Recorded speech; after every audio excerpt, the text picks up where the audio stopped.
काय म्हणतात महाराज? वैष्णवा संगती सुख वाटे जीवा, वैष्णवा संगती सुख वाटे जीवा, आणि कमी देवा काही नेने. गायनाची उडिया पुलिया छंदी मनाच्या आनंदी आवडीने. लाज भय शंका दुराविला मान नकळे साधन या परते. गायनाचे उडिया पुलिया छंदे मनाच्या आनंदे आवडीने. तुका म्हणी आता पुलिया सायासे आम्हा जगदीशी संभाळावे. गायनाचे उडिया पुलिया छंदे मनाच्या आनंदे आवडीने. पांडुरंगा करू प्रथम नमन, पांडुरंगा करू प्रथम नमन, पांडुरंगा करू प्रथम नमन, पांडुरंगा करू प्रथम नमन. दुसरे चरण संताची या, दुसरे चरण संताची या, दुसरे चरण संताची या. कृपादाने कथेचा विस्तारो, कृपादाने कथेचा विस्तारो, कृपादाने कथेचा विस्तारो, कृपादाने कथेचा विस्तारो. बाबाजी सद्गुरु दास तुका, बाबाजी सद्गुरु दास तुका, बाबाजी सद्गुरु दास तुका. पांडुरंगा करू प्रथम नमन दुसरी चरण संताची या. त्यांच्या कृपादाने कथेचा विस्तारू. बाबाजी सद्गुरुदास तुका मस्तक हे पायावरी. या वारकरी संताची या, जेणे पंढरी सारिखाची आपुला धामणगाव केला. वैकुंठाधिपती श्री विठ्ठल सखा सोयरा जोडीला. जो का भक्त विरक्त भूतळवटी विख्यात हा बोधला. त्या श्री संत सद्गुरु मानकोजी चरणी साष्टांग मी घातला. विढाला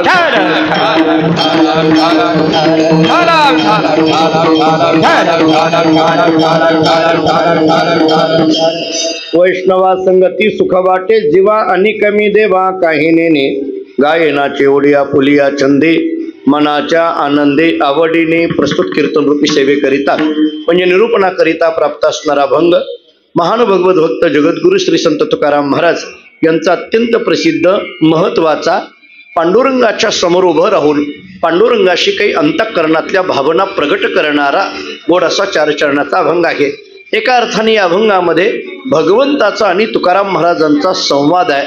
तुकाराम महाराज सांगतात, देवा वैष्णवा संगती सुख वाटे जीवा, आणि कमी देवा काही नेने. यामध्ये आम्ही काय करायला लागलो?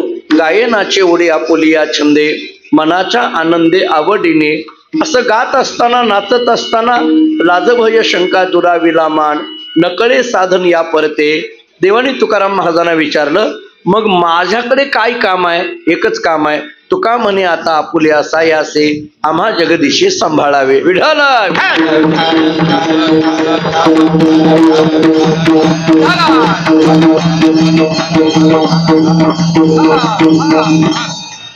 पवित्र भूमी असणाऱ्या या इचलकरंजीमध्ये हा अखंड हरिनाम सप्ताह या ठिकाणी संपन्न होतो आहे.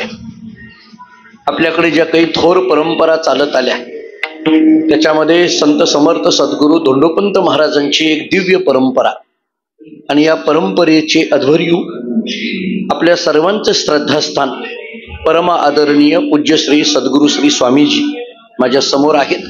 त्यांच्या चरणी नतमस्तक होतो. त्यांच्या कृपा आशीर्वादाने सुरू असणारा हा उत्सव, आणि या उत्सवामध्ये माझ्याकडे परमभाग्याने प्राप्त झालेली ही कीर्तनाची सेवा. जरी काही अन्य सगळ्या नैसर्गिक आणि व्यावहारिक प्रतिकूलता असल्या तरी सुद्धा आपली परमार्थाची कास सोडायची नाही. या नियमाने पडता जड भारी नेमा नटळे निर्धारी, या नियमाने माझ्याकडे ही सेवा आहे. विठ्ठला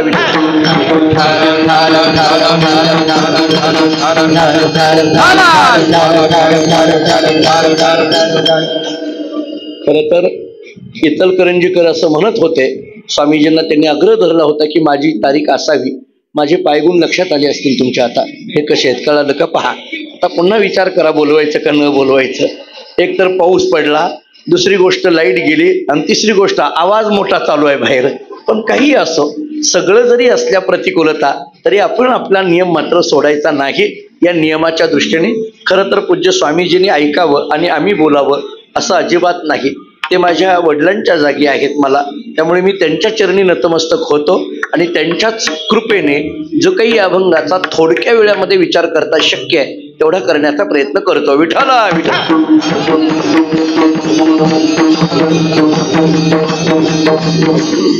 साधारण अभंगाची भूमिका सांगतो.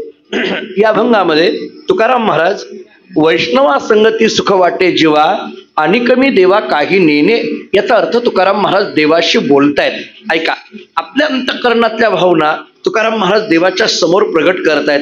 मी जाता जाता एक वारकरी संप्रदायाचं आणि आपल्या सगळ्याच तत्वाचं भारतीय संस्कृतीचं वैशिष्ट्य सांगतो.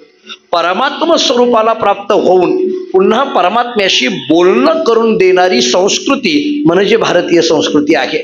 इथं भगवत स्वरूपता प्राप्त होते आणि पुन्हा भगवंताच्या समोर काहीतरी अंतःकरणातल्या भावना प्रगट करण्याचा विचार आपल्याला याच्यातून येतो. यालाच तत्वज्ञानामध्ये ज्ञानोत्तर प्रेमलक्षणा भक्ती असं म्हटलं जातं. तुकाराम महाराजांचे शब्द सांगून पुढे जातो. तुकाराम महाराजांनी देवाला सांगितलं, देवा नको ब्रह्मज्ञान आत्मस्थिती भाव, मी भक्त तू देव ऐसे करी. मी भक्त असावा आणि तू देव असावा. आपल्या अंतःकरणातल्या भावना तुकाराम महाराज देवाच्या समोर बोलतात. जरा बारीक ऐका.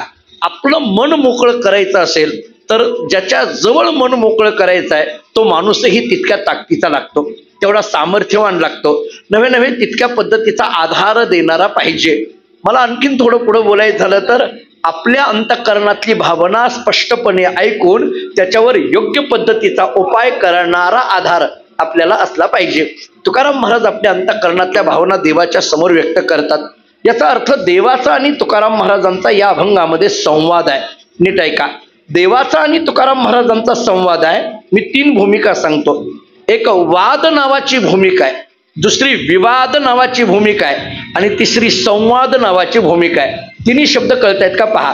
वाद, दुसरी विवाद आणि तिसरी संवाद. मी तिन्हीचे अर्थ सांगतो. एक वाद, विवाद आणि संवाद. वाद कशाला म्हणायचं?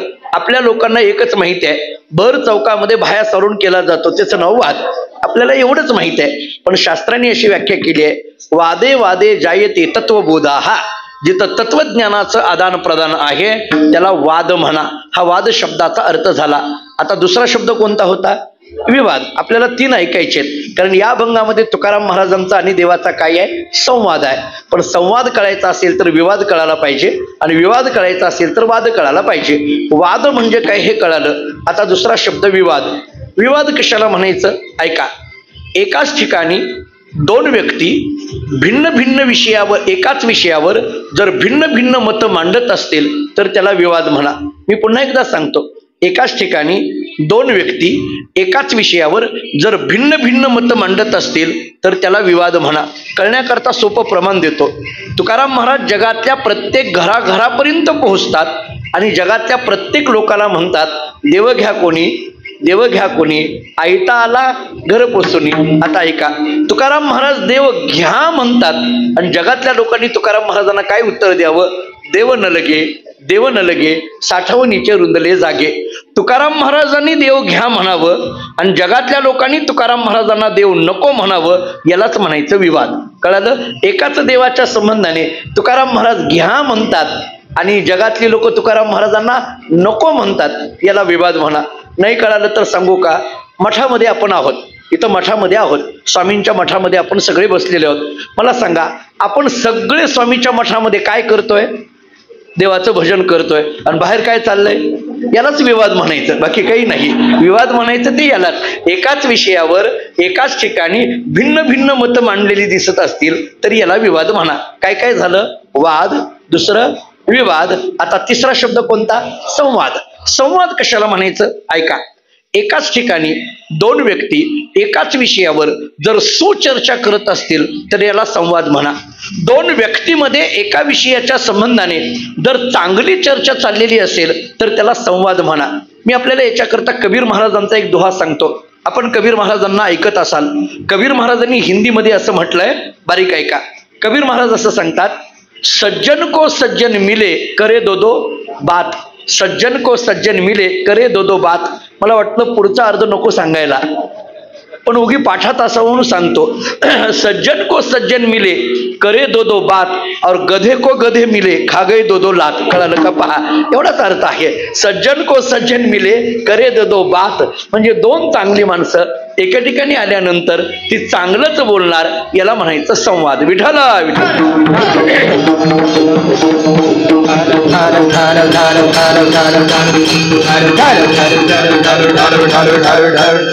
एक भाग आहे वाद, दुसरा आहे विवाद आणि तिसरा आहे संवाद.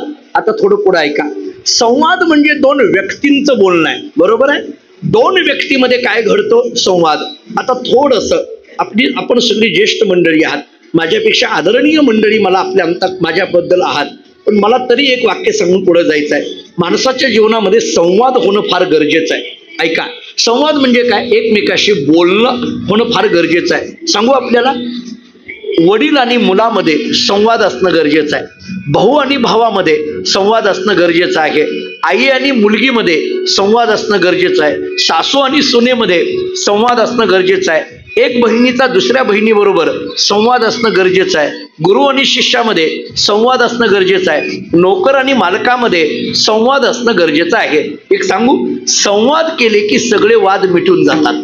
फक्त संवाद करता आला पाहिजे. संवाद म्हणजे बोलणं झालं पाहिजे. पूर्वीच्या काळामध्ये इथं ज्येष्ठ मंडळी बसलेली आहेत. आपण जर गावामध्ये बसलो, कट्ट्यावर बसलो, 2-1 तासभर जरी आपण एकत्रित आलो तर किती गप्पा मारायचो हो, कितीतरी गप्पा मारायचो.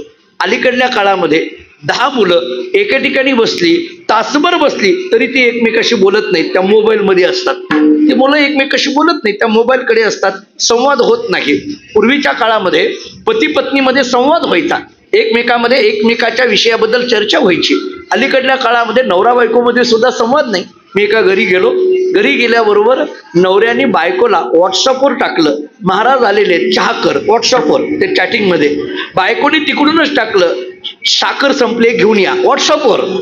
यांनी सांगितलं चहा करा, म्हणजे बोलणं नाहीये. अलीकडल्या काळात बोलत नाही, बोललं पाहिजे. बोलण्याने काय होतं? सगळे वाद मिटतात आणि माणूस बोलला की त्याचं मन मोकळं झालं की त्याचं जीवन समाधानी होतं. विठ्ठल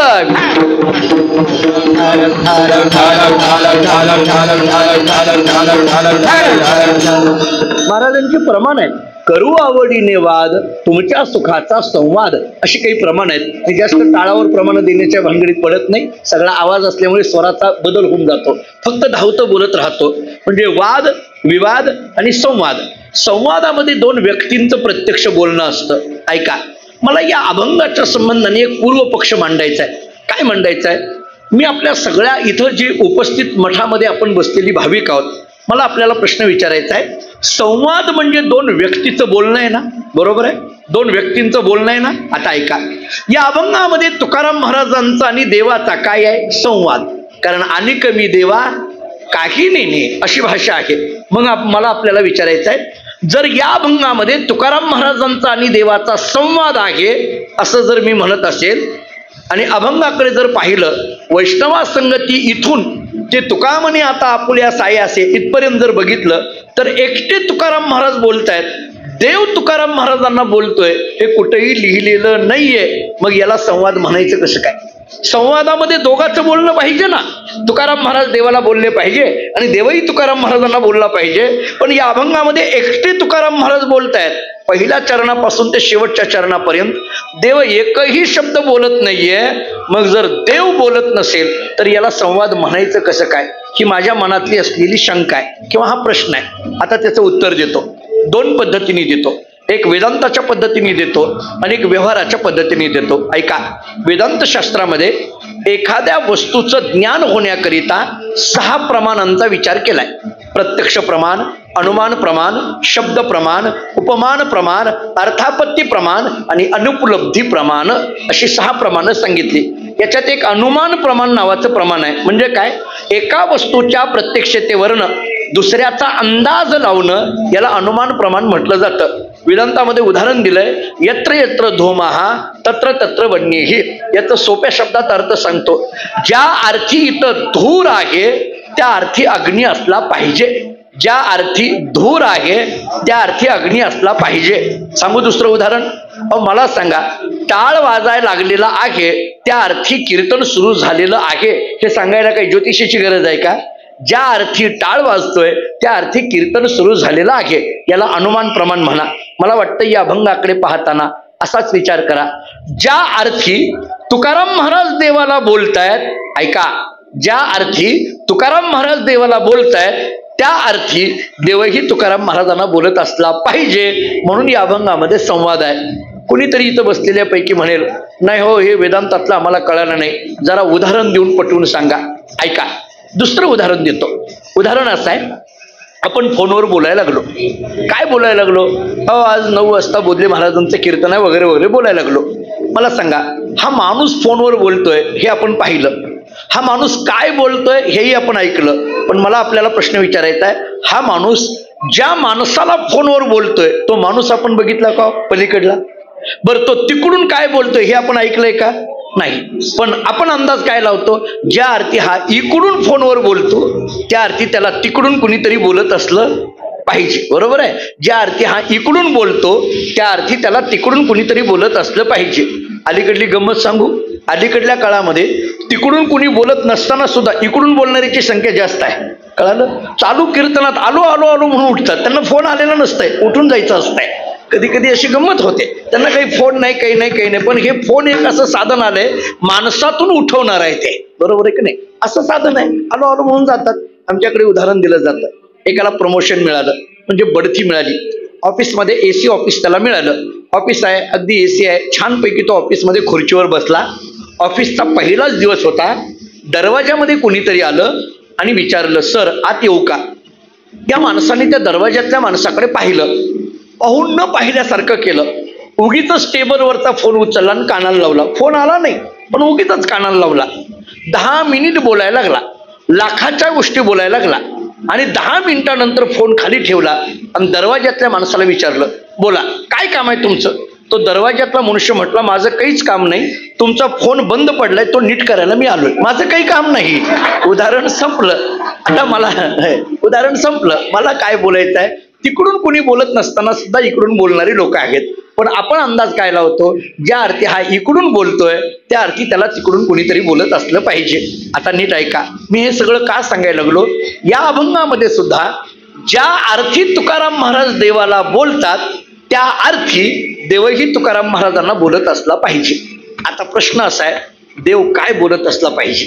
कारण अभंगात तर लिहिलेलं नाहीये, मग काय बोलत असला पाहिजे? ऐका, तुकाराम महाराजांचं चरित्र वाचा म्हणजे कळेल. देव तुकाराम महाराजांना काय बोलत होते मी सांगतो. देव तुकाराम महाराजांना काय बोलत होते मी सांगतो. का सांगतो सांगू? कारण मी देवाच्या गावावरूनच आलोय म्हणून सांगतो. तिथला निरोप घेऊन आलोय. देवानी मला सांगितलंय इचलकरंजीमध्ये जाऊन हे सांग म्हणून आलोय तिकडून घेऊन. मी सांगतो काय बोलत असले पाहिजे. काय झालं? तुकाराम महाराज देहून निघाले, पंढरपूरला आले, चंद्रभागेचं स्नान केलं, प्रदक्षिणा केली. राऊळामध्ये पांडुरंगाच्या दर्शनाकरता रांगेमध्ये उभे राहिले.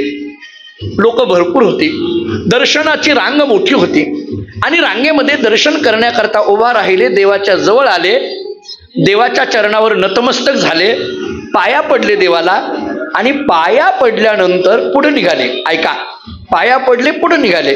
तेवढ्यात पांडुरंगाने तुकाराम महाराजांकडे पाहिलं आणि तुकाराम महाराजांना सांगितलं, तुकोबाराय जरा थांबा, तुम्ही थांबा. तुकोबारायांनी सांगितलं, देवा माझं दर्शन झालंय, मला जाऊ दे. नाही नाही थांबा, माझं एक काम आहे. आता देव थांबा म्हणतोय म्हटल्यानंतर तुकोबाराय थांबले, कोपऱ्यामध्ये उभे होते. बाकीची लोक पाया पडत होती जात होते, पाया पडत होती जात होती. एक तासभर झालं तरी देव काही बोलत नाहीयेत. तुकाराम महाराजांनी थोडंसं विचारलं, देवा जाऊ का? नाही नाही थांबा. आणखीन एका तासाने विचारलं, देवा जाऊ का? नाही नाही थांबा. आणखीन एका तासाने विचारलं, देवा आता तरी जाऊ का? नाही नाही थांबा. मी एक इचलकरंजीकरांना एक प्रश्न विचारतो. तुकाराम महाराज पांडुरंगाच्या दर्शनाला गेले, भगवान पांडुरंग तुकाराम महाराजांना काय म्हणतोय? थांबा. आपण पांडुरंगाच्या दर्शनाला गेल्यानंतर तिथले पोलीस काय म्हणतात आपल्यालाच माहित असू द्या. कळालं का आता माझं बोलणं? आपल्याला उभं राहू देतात का देवाच्या समोर? सांगा. अहो परवा पंढरपुरामध्ये जाहीर केलं, 1 मिनिटामध्ये 45 लोकांचं दर्शन होतं. म्हणजे 1.25 सेकंद सुद्धा देवाच्या समोर उभं राहत नाही. आपण चालत नाही, चालविले जातो आपण, बरोबर आहे, ढकललं जातं आपल्याला. पण 3 तास झालं तुकाराम महाराज उभे आहेत, जाऊ का विचारतायत, देव थांबा थांबा म्हणतायत. 3 तासानंतर थोडंसं सात्विक संतापाने तुकाराम महाराजांनी विचारलं, देवा अरे एवढा वेळ झालं मी जाऊ का म्हणतोय, तो थांबा थांबा म्हणतोय, काय झालंय देवा तुला? काही माझ्याकडे बघतही नाहीये, काही बोलतही नाहीये, काही बोलायचं असलं बोल, नाही तर जाऊ दे मला, कशा करता थांबून घेतलंय म्हटले. देवाच्या लक्षात आलं, हे रागावलेत आता. देवानी सांगितलं, नाही त्याचं काम आहे जरा. काय काम आहे? काही नाही म्हटले. बरं माझ्या चेहऱ्याकडे बघतोय, काही बोलतही नाहीये, फक्त माझ्या चेहऱ्याकडे बघतो, देवा झालंय काय? तुकाराम महाराजांनी सांगितलं, देवानी सांगितलं, तुकोबर आहे, मी तुमच्या चेहऱ्याकडे बघतोय त्याचं कारण आहे, ऐका जरा बारीक ऐका. काय कारण आहे? देवानी तुकाराम महाराजांना विचारलं, तुकोबर आहे, तुम्हाला इथं आल्यानंतर कसं वाटलं? तुकोबर आहे सांगतात, झाले समाधान, तुमचे धरिले चरण, समाधान आहे. बरं आता ऐका, देव तुकाराम महाराजांना म्हणतात, तुकोबर आहे, मी मगापासून तुमच्या चेहऱ्याकडे बघतोय, काही बोलत नाहीये, याचं कारण आहे, तुमचा चेहरा पाहिला की मला समाधान वाटतं म्हणून थांबा म्हणतोय, बाकी काही नाही म्हटलंय. कळालं का? पहा, तुम्हाला पाहिलं की मला समाधान वाटतं. एक युक्तिवाद करू, नीट ऐका. मला असं विचारायचं आहे, तुकाराम महाराजांना पाहिल्यानंतर देवाला समाधान वाटत असेल तर तुकाराम महाराज किती समाधानात असतील याचा विचार करा. कळाला का युक्तिवाद? बघा, दुसरा एक युक्तिवाद करू, ऐका. ज्ञानोबराय तुकोबरायचं नाव घेणारी आम्ही महाराज मंडळी, ज्ञानोबराय तुकोबरायचं नाव घेणारी आम्ही महाराज मंडळी, अगदी स्पष्ट बोलायचं झालं तर ज्ञानोबराय तुकोबरायच्या नावावर सध्या तरी आमचं महाराष्ट्रात बरं चाललंय, खरं बोलायला गेलं तर. आता मला युक्तिवाद करायचा आहे, तो नीट ऐका. ज्ञानोबराय तुकोबरायचं नाव घेणारे आम्ही महाराज मंडळी, आम्ही एखाद्या गावात गेलो की गावातली लोक म्हणतात, महाराज तुम्हाला पाहिलं की समाधान वाटतं. मला युक्तिवाद एवढाच करायचा आहे, ज्ञानोबराय तुकोबरायचं नाव घेणारे आम्हा सामान्य महाराजांना पाहिलं की तुम्हाला समाधान वाटतं. 350 वर्षापूर्वी प्रत्यक्ष तुकाराम महाराजांना पाहणाऱ्याला काय वाटत असेल? काय ते चेहऱ्यावरची प्रसन्नता, काय तो आनंद, काय ते समाधान, ज्याला निश्चिंत चेहरा म्हटलं जातं. आणि थोडं पुढं बोलू, ज्याला तेजस्वी चेहरा म्हटलं जातं, तो तुकोबरायांचा चेहरा. विठ्ठल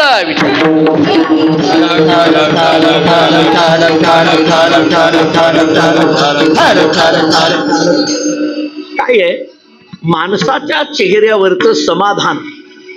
मानसशास्त्राने उत्तर असं दिलंय, ज्याचं मन प्रसन्न त्याचा चेहरा प्रसन्न, ज्याचं मन प्रसन्न त्याचा चेहरा प्रसन्न, ज्याचं मन समाधानी त्याचा चेहरा समाधानी. तुकोबराय शरीर करारे प्रसन्न म्हणत नाहीत, मन करारे प्रसन्न, सर्व सिद्धीचे कारण. काही ना बघा तुम्ही, चेहरा कधी कधी काही तरुणांच्या चेहऱ्याकडे बघवत नाही, काही तरुणांच्या चेहऱ्याकडे पाहवत नाही, आणि काही वयोवृद्ध चेहऱ्याकडे बघत राहावं वाटतं. बघितलं, बघत राहावं वाटतं. त्यांची स्तुती केलेली त्यांना आवडणार नाही. परंतु मी जेव्हा स्वामीजींना पाहतो, मला असं वाटतं की स्वामीजींना पाहिल्यानंतर प्रत्यक्ष ज्ञानोबराय तुकोबराय कसे असतील त्याचं दर्शन स्वामीजींच्या चरणात होतं. काही माणसं अशी असतात.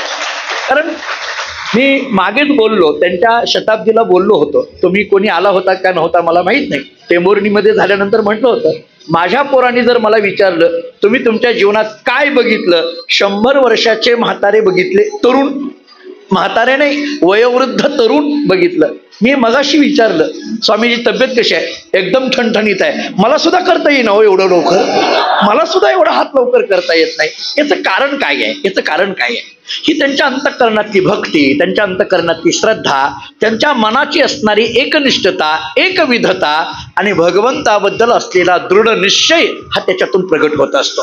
जगद्गुरु तुकाराम महाराजांच्या चेहऱ्यावरची प्रसन्नता, आनंद, समाधान देवाला सुद्धा पाहावं वाटायला लागलं. थांबा मला पाहायचं आहे.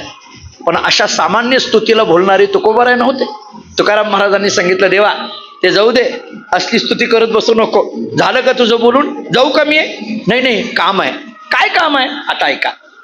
तुकाराम महाराजांकडे पाहिल्यानंतर देवाने जे विचारला प्रश्न तो महत्वाचा आहे. काय प्रश्न विचारला? देवाने तुकोबरायांकडे पाहिलं आणि तुकाराम महाराजांना विचारलं, तुकोबराय मला प्रश्न असा विचारायचा आहे, तुमच्या चेहऱ्यावर एवढं समाधान दिसतंय, एवढा आनंद दिसतोय, एवढं समाधान दिसतंय, नवे नवे एवढं सुख दिसतंय, हे आनंद, समाधान, सुख येण्याचं कारण काय? असं तुमच्या जीवनामध्ये काय घडलंय की तुम्ही एवढे समाधानी दिसून येत आहे, एवढे आनंदी दिसून येत आहे, एवढे सुखी दिसून येत आहे? तुकाराम महाराजांनी देवाकडे पाहिलं आणि विचारलं, देवा आमच्या जीवनामध्ये एवढं सुख कोणामुळे? हा तुझा प्रश्न आहे ना? हो. देवा मला सांग, तुझ्या या प्रश्नाचं उत्तर खरं सांगू का खोटं सांगू? आता बघा कसा प्रश्न आहे. तुकोबाराय विचारतात, देवा खरं सांगू का खोटं सांगू? देवानी सांगितलं, तुकोबाराय खोटं सांगणारी वारीला भरपूर येतात, तुम्ही तरी खरं सांगा की, माझ्याकडे गर्दी काही कमी आहे का? खरं सांगा. खरं सांगू? हो. मला कधी कधी प्रश्न पडतो, मी मानसशास्त्राचा विद्यार्थी आहे आणि काही काळ मानसशास्त्र कॉलेजमध्ये शिकवलंय मी. मला कधी कधी प्रश्न पडतो, देवानी तुकाराम महाराजांना विचारलं, तुमच्या जीवनामध्ये एवढं सुख कोणामुळे? तुकोबारायांनी लगेच म्हणायचं ना, वैष्णवा संगती. नाही नाही, तुकाराम महाराज मध्ये एक प्रश्न विचारतात, देवा तुझ्या या प्रश्नाचं उत्तर खरं सांगू का खोटं सांगू? असं काय विचारलं असेल? माझ्या थोड्या अभ्यासाप्रमाणे मला असं वाटतं, अशी सगळी गर्दी होती, सगळा समाज उपस्थित होता आणि एवढ्या सगळ्या गर्दीमध्ये कटेवर हात ठेवून देव उभे होते आणि एवढ्या सगळ्या गर्दीमध्ये देवानी तुकाराम महाराजांना विचारलं, तुकोबाराय तुमच्या जीवनामध्ये एवढं सुख कोणामुळे? देवाला असं वाटत होतं तुकोबाराय आपलंच नाव घेणार. देवाला असं वाटत होतं तुकोबाराय आपलंच नाव घेणार. त्याचं कारण सांगतो. माणसाचा स्वभाव असतो, समोर जो दिसेल त्याच्यासारखं बोलायचं. बघा ते माणसाचा कसा स्वभाव आहे, समोर दिसेल त्याच्यासारखं बोलायचं. काही काही लोक आम्हाला घरी घेऊन जातात आणि मग ते सगळं घर दाखवतात. खरं तर कीर्तन झाल्यावर आम्हाला पुढे प्रवासाची घाई असते आणि हे त्यांच्या घरी घेऊन जातात आणि मग ते 2-3 मजली घर दाखवतात. मला कधी कधी लोकांचं कळत नाही, सगळं घर दाखवतात आणि मग आम्हाला विचारतात कसं वाटलं. आता आम्ही काही वाईट म्हणणार आहे तुमच्या घराला? आम्हाला काय पडलंय महाराज? ते सगळं घर दाखवतात. मला विचारलं, मी म्हटलं अरे वा, खूप छान घर आहे, चांगलं घर आहे, खूप मोठं घर आहे, तुमच्या प्रयत्नाला यश आलं. असं सगळं म्हटल्याबरोबर त्या घर मालकाने मला सांगितलं, महाराज हे सगळं तुमचंच आहे, हे तेवढ्यापुरतं असतं बरं, खरं काही नसतं, हे लक्षात घ्या. मला वाटतं की या मानसशास्त्राप्रमाणे देवाने तुकोबारायने विचारलं, तुमच्या जीवनात एवढं सुख कुणामुळे? देवाला वाटत होतं तुकोबाराय आपलंच नाव घेणार. हा झालेला देवाचा गैरसमज दूर करण्याकरता तुकाराम महाराज विचारतात, देवा तुला खरं सांगू का खोटं सांगू? देवाने सांगितलं, खरं सांगा. नाराज होणार नाही ना? नाही. मग नीट ऐका, आमच्या जीवनात एवढं सुख कोणामुळे? अभंगाचं वैष्णव संगती सुख वाट जीवा, वैष्णव संगती सुख वाट जीवा, वैष्णव संगती सुख वाट जीवा, वैष्णव संगती सुख वाट जीवा, वैष्णव संगती सुख वाट जीवा, वैष्णव संगती सुख वाट जीवा, वैष्णव संगती सुख वाट जीवा, वैष्णव संगती सुख वाट जीवा. आणि कमी देवा, आणि कमी देवा, कायनेनो कायनाचे उडे आपुलिया छंदे, कायनाचे उडे आपुलिया छंदे, आणि कमी देवा, आणि देवा, कायनेनो कायनाचे उडे आपुलिया छंदे, कायनाचे उडे आपुलिया छंदे.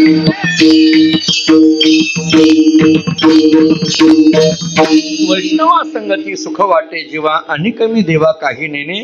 तुकाराम महाराजांनी सांगितलं, देवा आमच्या जीवनामध्ये सुख वाटायला लागलं त्याचं कारण वैष्णवा संगती सुख वाटे जीवा. मला प्रत्येक पदापदांचा विचार करायचा आहे. वैष्णव या शब्दाचा अर्थ काय? वैष्णव वैष्णव म्हणायचं कशाला? 1-2 व्याख्या फक्त सांगतो, ऐका. तत्वज्ञाना हे विष्णुमय जग वैष्णवांचा धर्म, भेदाभेद भ्रम अमंगळ.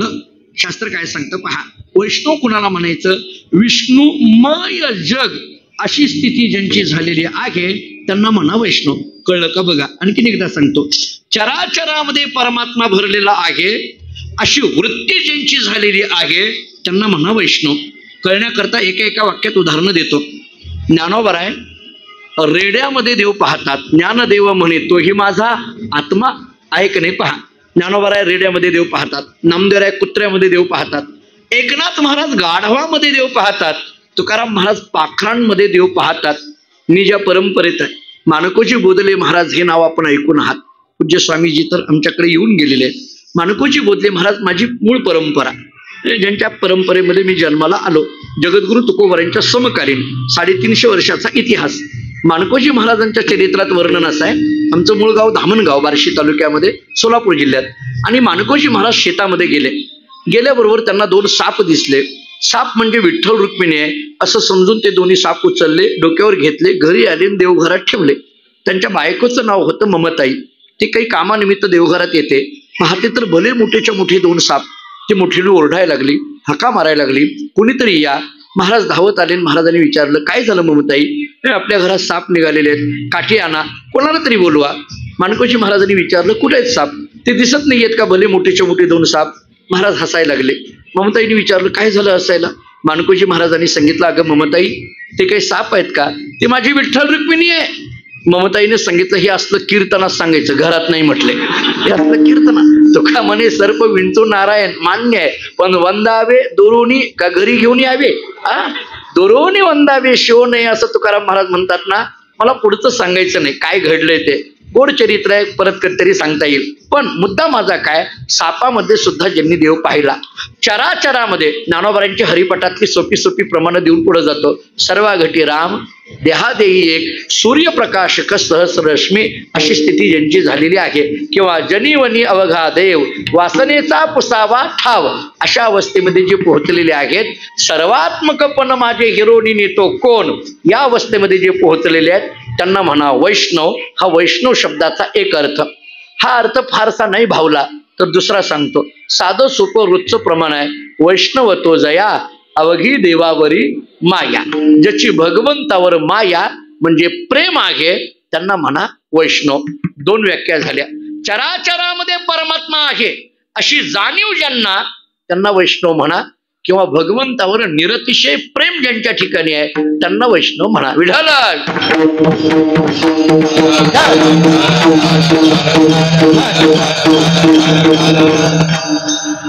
जगद्गुरु तुकाराम महाराज सांगतात अशा वैष्णवाच्या संगतीमध्ये वैष्णवा संगती. मला कधी कधी प्रश्न पडतो, ऐका वैष्णवा संगती असं का म्हटलं असेल, याची कारणं काय आहेत. मी 2-3 कारणं आपल्या समोर ठेवतो. ज्ञानोबरांच्या हरिपटातलं एक साधं सोपं रोजचं प्रमाण देऊन जातो.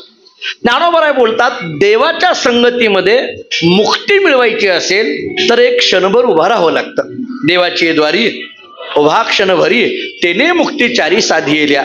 आता नीट ऐका, मुक्ती मिळवण्याकरता देवाकडे किती काळाची गरज आहे, एका क्षणाची. पण पुढचं बोलू, अहो देवाकडे मुक्ती मिळवण्याकरता एका क्षणाची गरज आहे, पण संतांकडे मुक्ती मिळवण्याकरता एका क्षणाची गरज नाही. उलट अर्धा क्षण घडता संताची संगती, तेने होय शांती महत पापा. आता कळलं का बघा, देव मुक्ती देतो, संतही मुक्ती देतात, पण देव एक क्षण लावतो, संत मात्र अर्ध्यात क्षणात देतात. म्हणून वैष्णवा संगती. एक मुद्दा हा तौलनिक अभ्यास आहे, समजा नाही आपल्याला फारसा भावला. दुसरा सांगतो वैष्णवा संगती का. एक कर्मशास्त्रातलं वाक्य सांगतो, पटतंय का बघा. कर्मशास्त्र आम्हाला असं सांगतं प्रारब्ध कोणालाही बदलविता येत नाही, हा कर्मशास्त्राचा नियम आहे. माझ्या माहितीप्रमाणे आपण आदरणीय ज्येष्ठ मंडळी आहात, प्रापंचिक मंडळी आहात, याचा अनुभव आपल्या सगळ्यांना आहे. प्रारब्ध कोणालाही बदलविता येत नाही हा कर्मशास्त्राचा नियम आहे. पण माझं पुढलं वाक्य ऐका, वैष्णवाची संगती झाली की प्रारब्धच बदलून जातं, म्हणून वैष्णवा संगती. वैष्णवाची संगती का, प्रारब्धच बदलून जातं म्हणून वैष्णवा संगती. 2 मुद्दे माझे झाले. समजा दुसरेही नाही आपल्याला मुद्दा पटला, मी तिसरा एक मुद्दा सांगतो. तिसरा मुद्दा माझा असा आहे, जगामध्ये कोणताही प्रश्न पडू द्या, त्या प्रश्नाचं उत्तर जर कुठं मिळत असेल तर ते वैष्णवाच्या संगतीमध्ये मिळतं, म्हणून वैष्णवा संगती. आपल्याकडे जुने कीर्तनकार आम्हाला असं सांगत आले, कोणताही प्रश्न पडू द्या, ज्ञानेश्वरी उघडा, ओवीतून कुठून तरी उत्तर मिळेल, गाथा उघडा कुठल्या तरी अभंगातून उत्तर मिळेल. वैष्णवा संगती याचा विचार आपल्याला करता येण्यासारखा आहे. 3 मुद्दे झाले. नाही हे पटलं तर मी 4थं सांगतो. माझा स्वभाव असा आहे, बहुतेक तुम्हाला माहित नाही, स्वभाव असा आहे, जोपर्यंत तुम्ही कळालं म्हणून होय म्हणत नाही तोपर्यंत सोडायचं नाही. हा माझा स्वभाव आहे. आता माझं तुमच्याशी बहुतेक पहिलाच प्रसंग इचलकरंजीत येतोय, त्यामुळे माझा स्वभाव आहे. त्यातही मी क्लू असा देत असतो, तुम्हाला जर वेळेवर कीर्तन सुटावं असं वाटत असेल, नाही कळालं तरी कळालं म्हणा, सोडून टाकतो. आपल्याला काय, आता मी जर एवढी धावपळ करत आलेलो असेल तर माझं काम आहे की या कीर्तनात तुमच्या पदरात काहीतरी टाकणं, आणि तुमचं काम आहे या कीर्तनातून काहीतरी घरी घेऊन जाणं. हे कीर्तनामध्ये वक्ता श्रोता एकजीव व्हावा लागतं. हे फार जरी जास्त नसलं सांगणार तरी मुद्दे सांगत जातो. वैष्णवा संगती का, त्याची 3 कारणं सांगितली. एक कारण सांगितलं, अर्ध्यात क्षणात मुक्ती मिळते म्हणून वैष्णवा संगती. दुसरं कारण सांगितलं, प्रारब्ध बदलून टाकण्याचं सामर्थ्य आहे म्हणून वैष्णवा संगती. तिसरं कारण मी आपल्याला सांगितलं, जगात कोणताही प्रश्न पडला तरी त्याचं उत्तर मिळतं म्हणून वैष्णवा संगती. एक 4थं कारण देतो. हा सोपं आहे अगदी. आपण ज्याच्या संगतीत राहतो त्याचा परिणाम माणसाच्या जीवनावर होत असतो. संगती संग दोषा हा असं सांगितलेलं आहे. आपण ज्याच्या संगतीत राहतो त्याचा परिणाम माणसाच्या जीवनावर होत असतो. पुढचं वाक्य ऐका. चांगल्याच्या संगतीत राहिलं की चांगलं म्हणून घेता येतं, आणि वाईटाच्या संगतीत राहिलं की वाईट म्हणून वावरावं लागतं. बरोबर आहे. आता ऐका, वैष्णवा संगती का, कारण सुख हा वैष्णवाचा स्थायी भाव आहे. आणि जर आपल्याला सुख पाहिजे असेल तर त्यांच्या संगतीत गेलं की त्यांच्याकडे जे आहे ते आपल्याला मिळतं म्हणून वैष्णवा संगती. पटतंय का बघा. करण्याकरता साधं उदाहरण देतो. साधं उदाहरण अगदी. एखादे गुरु शिष्य जंगलातून निघाले आणि जंगलातून निघाल्यानंतर एका झाडाखाली बसल्याबरोबर गुरुजी देवाचं ध्यान करायला लागले, स्मरण करायला लागले. काय त्यांची साधना चालूच होती. शिष्य जवळ बसलेला होता. ते घनदाट जंगल होतं. समोरून एक वाघ येत होता. ते शिष्याने पाहिला आणि हाका मारायला सुरुवात केली. गुरुजी, समोरून एक वाघ येतोय. गुरुजी देवाचं ध्यान करत होते. पुन्हा त्यानं हाक मारली, गुरुजी वाघ येतोय. देवाचं ध्यान करत होते, गुरुजींचं लक्ष नाही. पुन्हा आणखीन मोठ्याने हाक मारली, गुरुजी वाघ येतोय, तरी गुरुजींचं लक्ष नाही. याला सगळ्या प्रमाणामध्ये एकच प्रमाण पाठ होतं, आपुली आपण करा सोडवण. काही माणसं लागूपुरती प्रमाण पाठ करतात. बघा तुम्ही, काही चाल म्हणणारी सुद्धा आपल्याकडं कोणत्या चरणाची चाल येणार आहे तेवढंच प्रमाण पाठ करतात, बाकीचं करत नाहीत. तसं याला एवढंच प्रमाण पाठ होतं, आपुली आपण करा सोडवण. तो विचार करायला लागला, गुरुजींचं वय झालंय, पिकलं पान गळून गेलं तरी कोणी विचारणार नाही, आपलं व्हायचं जायचं राहिलंय. म्हटला कुठं नदी लागा. तो गुरुजींना सोडलं आणि झाडावर जाऊन बसला. आता तो वाघ गुरुजींच्या जवळ आला, थांबला, 2 मिनिटं थांबला, आवाजही केला नाही, काही नाही, पुढे निघून गेला. हा शिष्य खाली उतरला. याला आश्चर्य वाटायला लागलं, आपण ज्या वाघाला घाबरून वरती जाऊन बसलो या वाघाने आवाज सुद्धा केला नाही.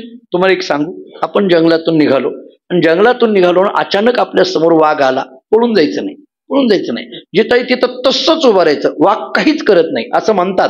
मला नाही माहित, मला नाही माहित. ते मी एकदा फॉरेस्ट मध्ये ताडोबाला गेलो होतो नागपूरला. तिथं गेल्यानंतर तिथल्या फॉरेस्ट ऑफिसरनं मला हे सांगितलं, मी ते तुम्हाला सांगितलं. तुम्ही अनुभव घ्या, जर तुम्ही असाल पुढल्या वर्षी तर सांगा. महाराज तुम्ही म्हणता ते खरं, नसलं तर आपलं जय हरी, तुमचं तुम्हाला माझं मला. का तो शिष्य खाली उतरला. गुरुजींचंही ध्यान संपलं. दोघांनी एकमेकाकडे पाहिलं. रस्त्याने चालायला लागल्यानंतर एक डास, एक मच्छर गुरुजींच्या गालाला चावला. त्यांनी अशी थप्पड मारली आणि म्हटले, अरे बापरे, काय भयंकर डास आहे, केवढा जोरात चावला. शिष्याने विचारलं, गुरुजी मगाशी वाघ तुमच्या जवळ आला, तुम्ही जरा सुद्धा घाबरला नाही, आता डास चावला तर म्हणता भयंकर चावला, असं कसं काय. गुरुजींनी सांगितलं, मगाशी वाघ माझ्या जवळ आला त्यावेळेस मी देवाच्या संगतीत होतो, घाबरायचा विषय नाही. आता डास चावला त्यावेळेस मी तुझ्या संगतीत आहे म्हणून भयंकर, बाकी काही नाहीये. आपण ज्याच्या संगतीत आहोत त्याचा परिणाम होत असतो. सुख मिळायचं असेल तर कुठं चला, वैष्णवा संगती. विठ्ठल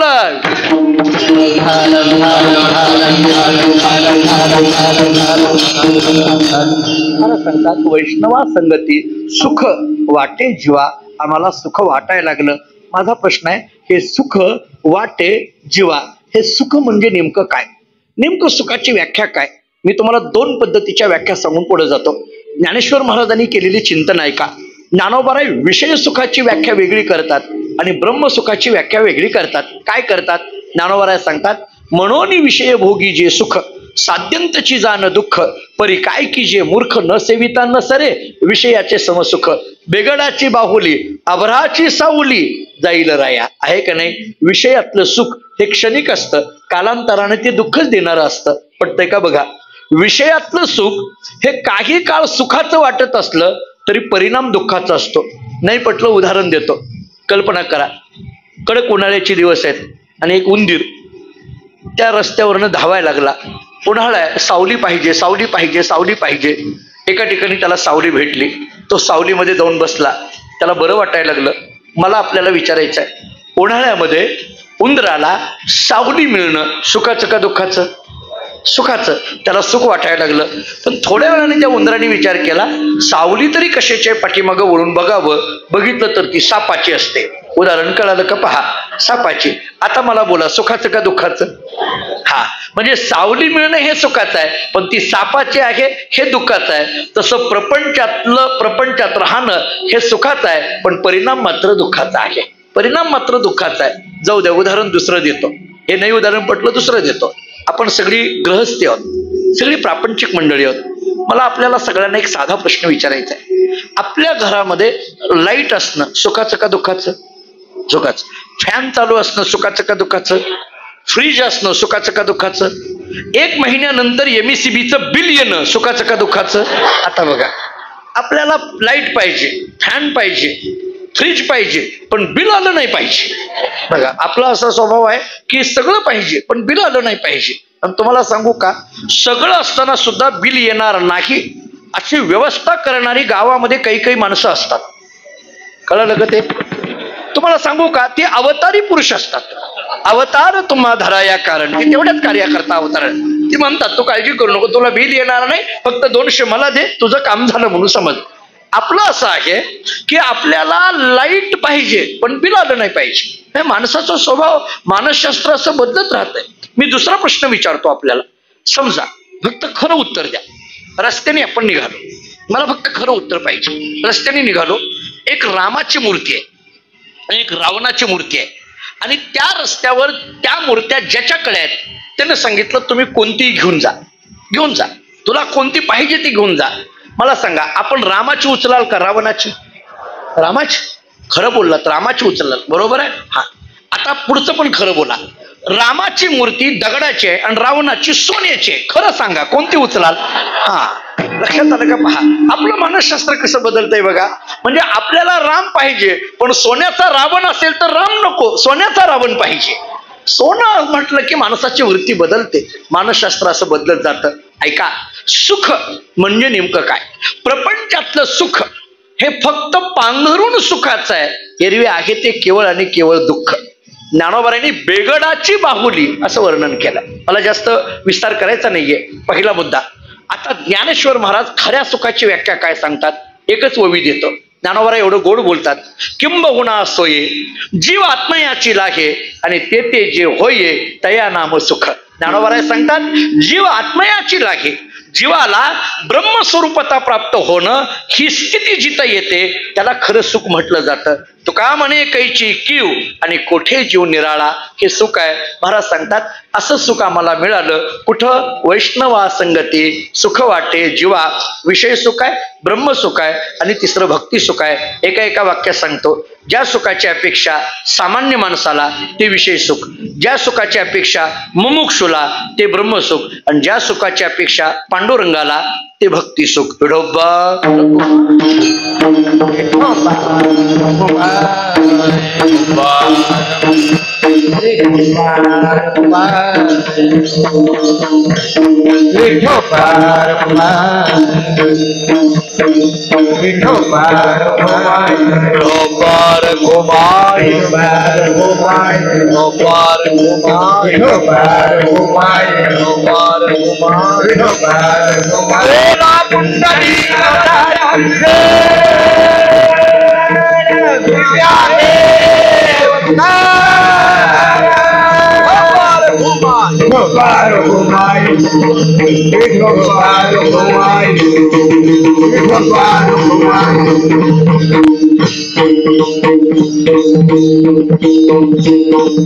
वैष्णवा संगती सुख वाटे जीवा आणि कमी देवा काही नेने गायनाची ओढी आपुलिया छंदे मनाच्या आनंदी आवडीने ठाला विठाला विठाला.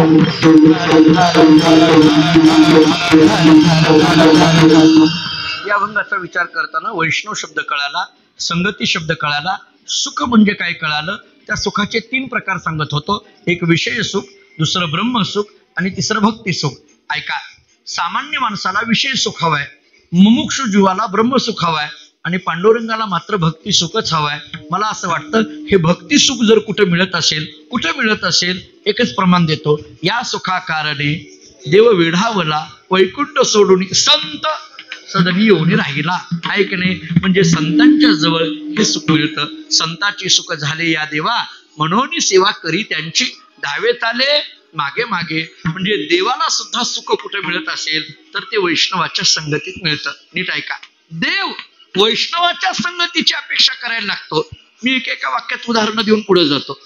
एकनाथ महाराजांच्या घरी भगवंतांनी 36 वर्ष कामं केली. आहे की नाही? सांगू, सकाळी गंध उघडायचं काम देवानी करायचं, गंध उघडायचं आणि तो गंध देवानी घ्यायचा, एकनाथ महाराजांना द्यायचा आणि एकनाथ महाराजांनी देवघरातल्या पांडुरंगाला लावायचा. दिला कुणी? लावलाय कुणाला? कळालं का? पहा, नाताच्या घरची उलटी कोणी हीच म्हणायची. जाऊ द्या, गोरोबा काकांच्या समाधी सोहळ्याचा हा कालावधी आहे. गोरोबा काकांची समाधी आता परवाच्या दिवशी तेरमध्ये फार मोठा गोरोबा काकांचा समाधी सोहळा. गोरोबा काकांकडे सुद्धा पांडुरंगाने सेवा करावी. आहेत का नाही उदाहरणं? देवानी पांडुरंगाने गोरोबा काकांच्या घरी दोन्ही हात तुटल्यानंतर गोरोबा काकाच्या घरी कुंभार म्हणून देवानी काम करावं. आहे का नाही इतिहास? देव जेव्हा निघाले, गोरोबा काकांच्या घरी निघाले आणि निघाल्यानंतर देवानी विचार केला, मी कुंभार झालो, गोरोबा काकाच्या घरी जाऊन मला काम करायचं आहे, मी कुंभार झालो. पण कुंभाराला महत्व कधी? गाढव पाहिजे ना त्याच्याबरोबर. गाढव कुणाला करायचं? म्हणून देवाने असं इकडं तिकडं बघितलं. गरुडाकडे बघितल्याबरोबर गरुडाच्या लक्षात आलं बहुतेक नंबर आपलाच आहे आता. देवाने सांगितलं, हे गरुडा, गाढव व्हायचं आहे, आज्ञा पालन सेवकाचा धर्म. देव कोण झाले? कुंभार. गरुड कोण झालं? गाढव. निघाले. देवाने विचार केला, मी कुंभार झालो, गरुडाला गाढव केलं. पण गाढवावर माती टाकल्यानंतर त्याला हाकण्याकरता पाठीमागं कोण पाहिजे? कुंभारी. त्या कुंभाराची बायको पाहिजे ना त्या गाढवाला हाकण्याकरता, कारण बायको असल्याशिवाय गाढव कुठं हाकली जातात? जाऊ द्या, तुम्हाला फारसं नाही कळालं, असू द्या, असंच राहू द्या. मग कोणतरी पाहिजे ना. झालं. रुक्मिणी मातेने सांगितलं, मी नाही का? तिघच्या तिघ गोरोबा काकांच्या घरी येतात, पाहतात. काकांनी पाहिलं कोणीतरी एक कुंभार आलाय, मडकी बनवायची इच्छा व्यक्त करतोय. काकांनी सांगितलं, कुंभार दादा स्वतःहून माझ्या घरी आलात, अगदी देवासारखा आलात. देवानी सांगितलं, सारखं नाही, देवच आलोय. सारखं कुठला शब्द आहे? कुठं आहे? ही सगळी माती दाखवली, मडकी बनवली आणि ही बातमी आळंदीमध्ये कळाली. ज्ञानोबाराय मुक्ताबाई काकांना भेटायला येतात. भेटायला आल्याबरोबर हे तिघच्या तिघ पंढरपूरला निघून जातात. आणि मग मुक्ताबाई विचारते, तुमच्याकडे कोण मडकी बनवतं? कोण हे सगळं करायला लागलंय? ते म्हटले, ते भक्त म्हटले, आहे एक कुंभार. कुठं आहे? कुठूनही आवाज दिला तर वो येईना, कारण तो कुंभार पंढरपूरला पोहोचलेला. मडकी कुठे आहेत? समोर पहा. प्रत्येक मडकं हातामध्ये घेतलं आणि मग मुक्ताबाई ढसढसा रडायला लागली. काकांनी विचारलं, काय झालं मुक्ताबाई? मुक्ताबाईंनी सांगितलं, काका तुमच्या घरी जो काम करत होता तो सामान्य कुंभार नव्हता, विटेवरचा पांडुरंग परमात्मा होता. काकांच्याही डोळ्यात अश्रू आले. काकांनी विचारलं, देवा तू माझ्या घरी कामं का करावी? देवानी एकच उत्तर दिलं, काका तुमच्या घरी कामं करताना तुमच्या संगतीमध्ये मला सुख वाटतं. मग माझा प्रश्न आहे, जर देवाला सुख वाटत असेल तर जीवाला का वाटू नये? वैष्णवा संगती सुख वाटे जीवा.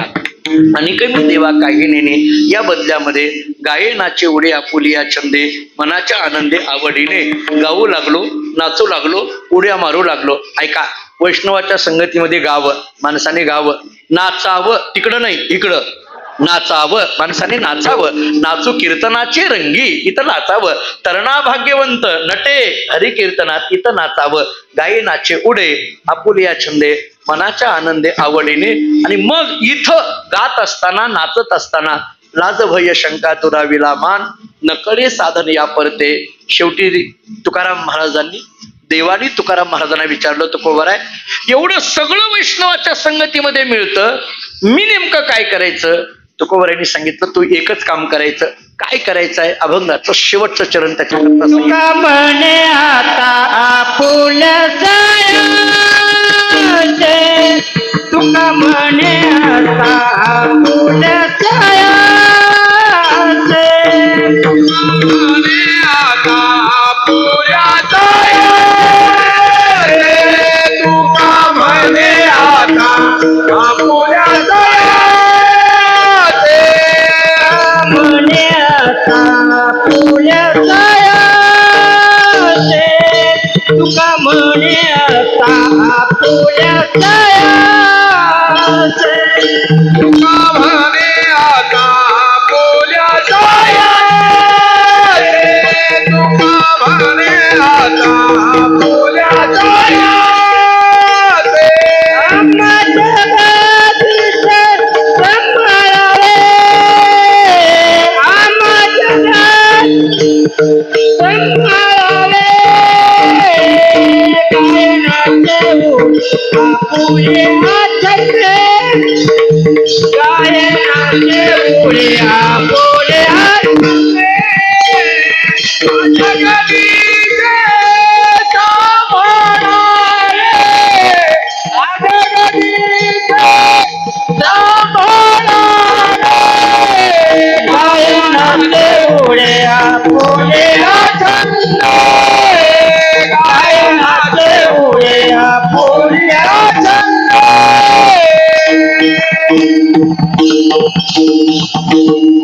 आता बोलिया सायासे आम्हा जगदीशी सांभाळावे.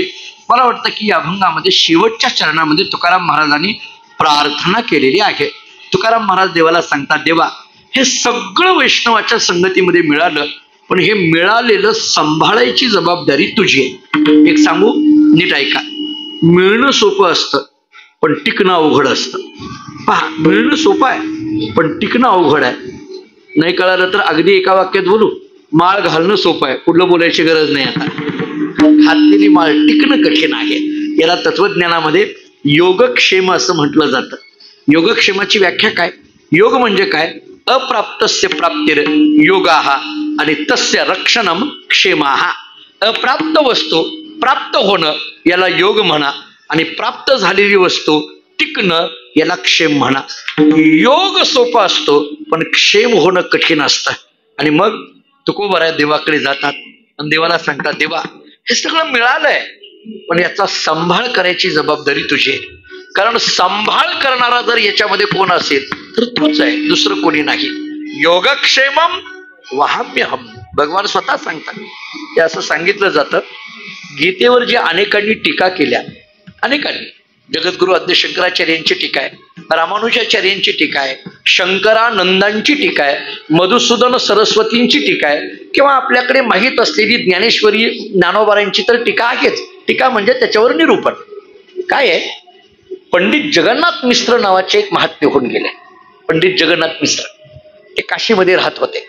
ऐका जरा, त्या संबंधाने बोलतो.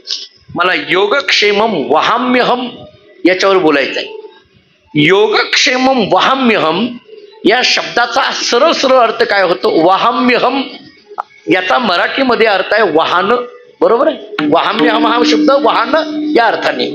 ते पंडित जगन्नाथ मिश्रांना गीतेचा अभ्यास करताना ते काही पटलं नाही. वहाम्यहम शब्द पटला नाही. त्यांनी काय केलं, त्याच्यावर 3 रेषा मारल्या त्या मूळ गीतेमध्ये आणि त्याच्या खाली लिहिलं ददाम्यहम. वहाम्यहम खोडलं आणि काय लिहिलं ददाम्यहम, आणि स्नान करण्याकरता गंगेला गेले. जगन्नाथ मिश्र स्नान करण्याकरता गेले. तेवढ्यामध्ये घरी एक लहान लेकरू तांदळाचं छोटंसं ठिक किंवा तांदूळ छोटेसे असे खांद्यावर घेऊन जगन्नाथ मिश्रांच्या दारामध्ये आलं आणि मोठ्याने हाक मारली, आई कोण आहे का घरात? मी तांदूळ घेऊन आलोय. पंडित जगन्नाथ मिश्रांच्या पत्नी बाहेर आल्या. त्यांनी विचारलं, का रे बाबा कोण आहेस तू? आणि मी एक लहान मुलगा आहे. हो ठीक आहे, काय घेऊन आला? तांदूळ घेऊन आलो. कोणी दिलं? तुमच्या पतींनी स्नान करण्याकरता तिकडे गंगेवर आलेत, त्यांनी दिलेत माझ्याजवळ आणि घरी घेऊन जा म्हणून सांगितलंय. मग मला काही उचलणं शक्य नाही म्हणून मी खांद्यावर घेतलं आणि असं घेऊन आलोय म्हटले. बरं बरं ठीक आहे. पण तो लहान मुलगा म्हणायला लागला, आई मी खरं तर घेऊन येत होतो हो, पण तुमच्या नवऱ्याने मला एक चापट मारली. हे बघा 3 बोटं उमटलेत म्हटलं. चापट मारली. पंडित जगन्नाथ मिश्रांच्या बायकोला वाईट वाटलं. अरे एवढासा मुलगा तांदूळ घेऊन आलाय, काम सांगितलंय आणि त्याला मारायचं, आणि तेही अगदी चापट मारली, 3 बोटं उमटावी एवढी चापट मारली.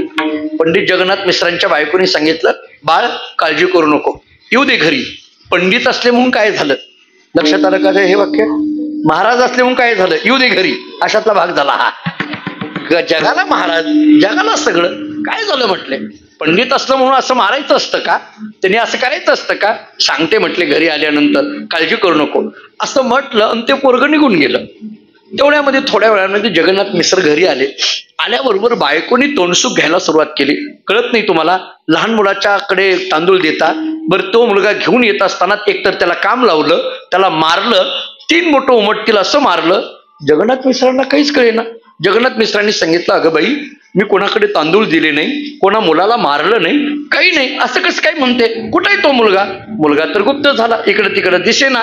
काय घडलं? सगळं बायकोनी सगळा इतिहास सांगितला. तुम्ही गेल्यानंतर एक मुलगा आला, खांद्यावर एक तांदळाचं छोटीशी गोणी घेऊन आला आणि मला दिलं, आणि वाहून घेऊन आला, आणि तुम्ही मारलं आणि 3 बोटं उमटली असं सांगितलं. जगन्नाथ मिश्रांनी थोडं चिंतन केलं आणि जगन्नाथ मिश्रांच्या लक्षात आलं, वहाम्यहम याच्यावर 3 रेषा मारल्या, ते भगवंताच्या गालाला लागल्या. म्हटले आपल्याकडून पाप झालं, आणि भगवंताने तांदूळ स्वतः वाहिले, याचा अर्थ भगवान आपला सगळा संसार हा वाहतोय. ददाम्यहम नाही, वहाम्यहमच, हेच बरोबर आहे. मला वाटतं या योगक्षेमाची भूमिका या अभंगाच्या शेवटच्या चरणात आहे. तुकाराम महाराज देवाला सांगतात, देवा तुका म्हणे आता आपुल्या सायासे, आम्हा जगदीशे सांभाळावे, आमचा सांभाळ कर, कारण आमचा सांभाळ करण्याचं सामर्थ्य केवळ तुझ्यात आहे. या बदल्यात आम्ही काय करू? गायनाचे ओढे आपुल्या छंदे, मनाच्या आनंदे आवडीने आम्ही याकरता गात राहू, नाचत राहू, उड्या मारत राहू, आणि याच्यामध्ये तू मात्र आमचा सांभाळ करावा. या 4ही चरणाचा धावता अर्थ सांगतो. तुकाराम महाराज सांगतात, वैष्णवा संगती सुख वाटे जीवा, आणि कमी देवा काही नेणे, या बदल्यामध्ये गायनाचे ओढे आपुलिया छंदे, मनाच्या आनंदे आवडीने.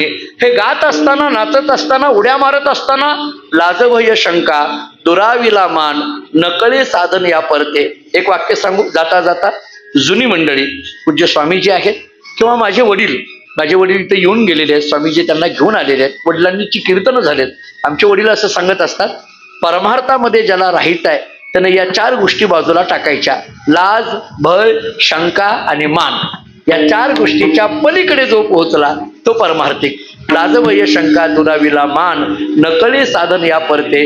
आता एकच इच्छा आहे, तो का म्हणे आता आपुल्या सायासे, आम्हा जगदीशी सांभाळावे, आम्ही एकच करू, गायनाचे ओढे आपुलिया छंदे, मनाच्या आनंदे आवडीने. ज्ञानेश्वर जय जय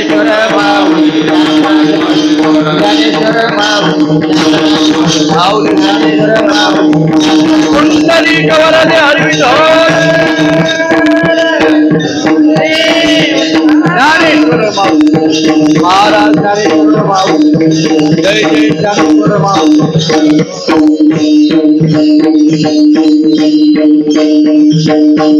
तुका म्हणे आता आपुल्या सायासे, आम्हा जगदीशी सांभाळावे, गायनाची ओढी आपुलिया छंदे, मनाच्या आनंदे आवडीने.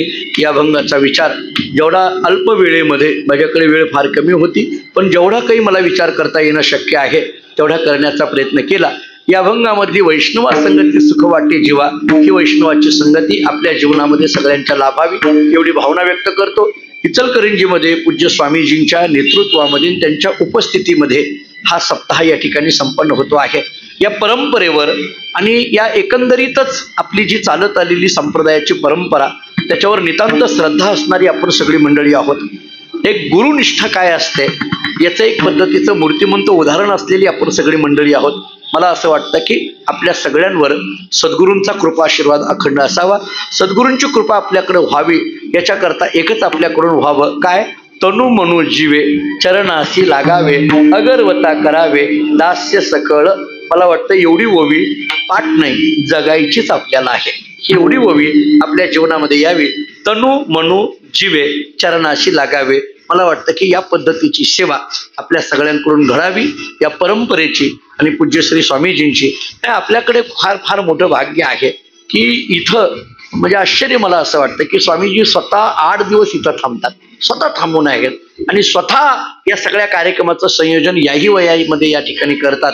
आणि म्हणून मी मगाशी मला स्वामीजी म्हटले की पाऊस पडतोय, लाईट गेली आहे किंवा ही सगळी व्यत्यय आहे. म्हटलं कीर्तन महत्वाचं नाही, तुमचं दर्शन महत्वाचं आहे, कीर्तन महत्वाचं नाही. कारण शेवटी आम्ही तर रोज कीर्तन करतोय, कीर्तन नाही असं नाही, रोज एक काय 2-2 कीर्तन करतोय रोज. कीर्तन काय करा, पण कीर्तनापेक्षा सुद्धा साधूंचं संतांचं दर्शन महत्वाचं असतं. त्यामुळे एका अर्थाने त्यांचं दर्शन घेण्याकरता आम्ही इथं आलोय असं म्हणायला हरकत नाही. पुन्हा एकदा त्यांच्या चरणी नतमस्तक होतो. झालेली सेवा ज्ञानोबा आहे, तुकोबा आहे, मानकोजी बोधले महाराज ज्या मी परंपरेत आहे आणि समर्थ सद्गुरू धोंडोपंत महाराज यांच्या चरणी आणि स्वामीजींच्या चरणी सेवा समर्पित करू. याच ठिकाणी थांबू. शेवटची चाल धावत्या वेळेमध्ये म्हटली जाईल आणि मग कीर्तनाचे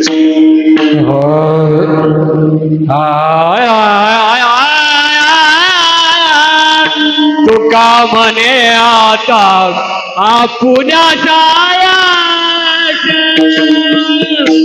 तुका म्हणे आता पुण्याच्या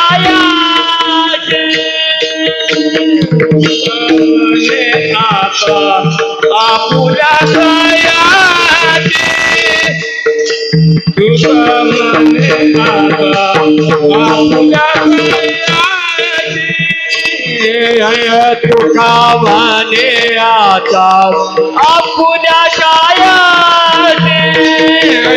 तुका म्हणे आता आपुल्या छाया तुका म्हणे आता आपुल्या छाया तुका म्हणे आता आपुल्या छाया आमा जगती सांभाळावे आमा जगती सांभाळावे गायनाचे मोडे आपुल्या चंदे गायनाचे मोडे आपुल्या चंदे जगादे नापा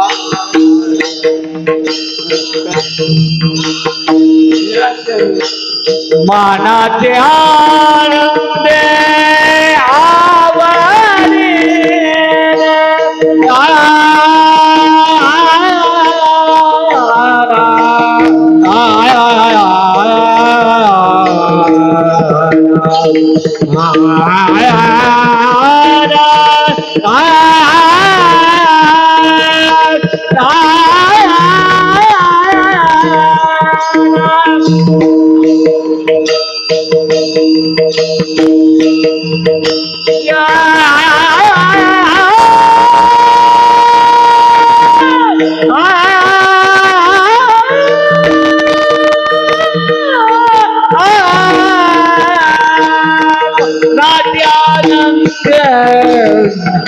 आवडे